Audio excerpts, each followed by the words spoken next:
Nautitko ihanista kesäpäivistä? Vai joudutko pysyttelemään sisätiloissa? Aivasteletko niin paljon, että lähelläsi olevat ihmiset siirtyvät kauemmas?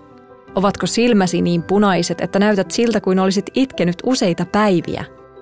Sinulla taitaa olla allergiaa. Et kuitenkaan ole yksin.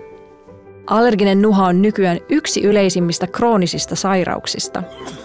Suomessa noin 1,8 miljoonaa ihmistä kärsii ilmavälitteisistä allergioista, kuten siitepöly, eläin- ja pölypunkkiallergia.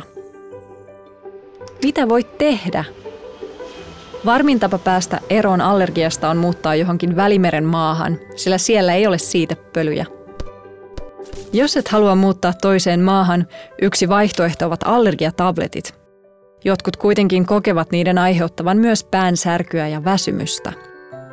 Prevalin Allergy on innovatiivinen allergiahoito, jonka vaikutus on kliinisesti todistettu. Se helpottaa nopeasti allergiaoireita, aiheuttamatta väsymystä tai päänsärkyä. Pyysimme useita allergikkoja kokeilemaan Prevalinia tämän vuoden siitepölykauden alussa ja kertomaan, mitä he pitivät tuotteesta. Kaikilla testiin osallistuneilla oli pitkäaikaista kokemusta vuotavasta nenästä, aivastelusta ja kutiavista silmistä. Saimme ensimmäiset kommentit jo vain muutaman päivän kuluttua.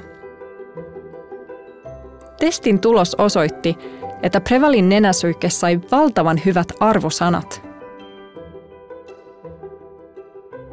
Prevalin Allergy nenäsuihkeen ansiosta voit vihdoinkin nauttia ihanista kesäpäivistä